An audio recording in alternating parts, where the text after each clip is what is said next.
Hi, my name is Gabby. I'm a behavior therapist / BCABA at Angels Reach Foundation. I use this interactive ball unit to provide behavior therapy. It's really great for parallel play, gross motor skills, social interactions. The kids are really into it, and it really allows you to target many forms of goals regarding different kinds of behavioral outcomes, motor skills, imitation, play, socialization. It's really great for all those things.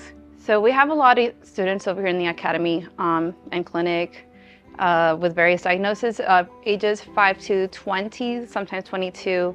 We work with a lot of autism, ADHD, OCD, ODD, oppositional defiance disorder, maybe some antisocial tendencies.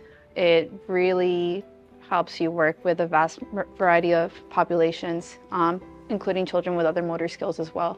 So one thing I really like about this is there's a wide variety of games provided, and I've noticed a lot of students that generally are not interested in playing with other peers. It really gathers their attention and motivates them to work together on goals or games, or even side by side where they normally would not, because they have their interests displayed on the wall, but they're not forced to look at each other, but they're so engaging and play together. And that's really brought out a lot of positive interactions with some students. So it's pretty funny. This is our most popular game. Horror games are pretty popular with the kids right now. It's called Overcome Fear.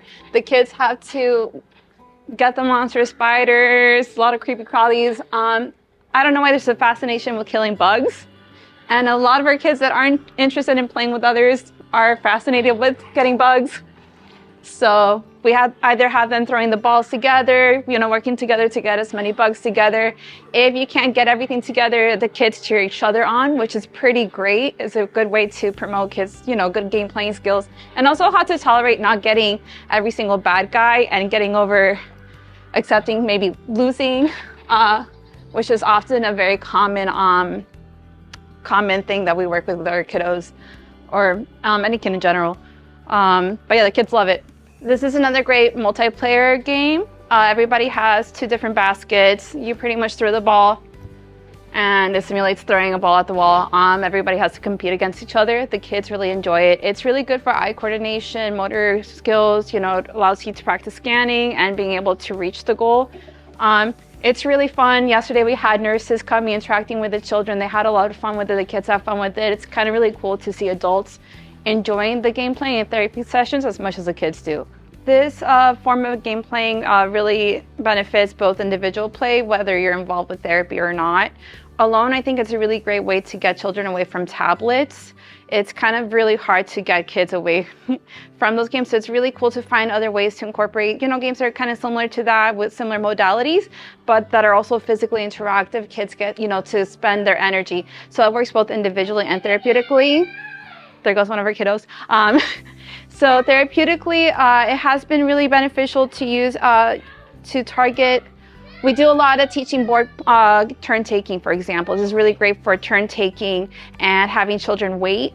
It's really great for that. Accepting loss, teaching how to accept, properly accepting, winning, good teammanship.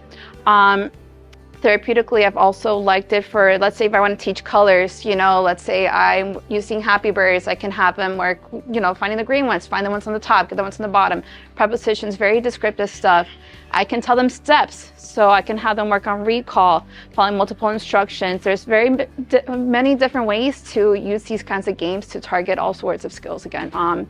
If I want them to remember a series of instructions, if I want them to learn discrimination, get only all the big items, not the small ones, it can really benefit many, many kids. So one of my favorite things finally with these systems is, for example, we have some kids that aren't very interested in learning things academically, or let's say tabletop wise. I like to use a lot of naturalistic teaching with a lot of gameplay. Especially I like to follow the kids' interests. So let's say I find games that they really enjoy that capture their interest. If I find something or a learning opportunity there, for example, we recently found out that one of our kids knows shapes when he's never shown it on paper or in class. So we found out that a lot of our kids have more skills than we thought they did because of these games. So again, this really helps with adaptability and really helps us assess how much our kids really understand, and to really wiggle into certain skills in areas that maybe wouldn't capture their attention, let's say in a school setting or a typical therapeutic session.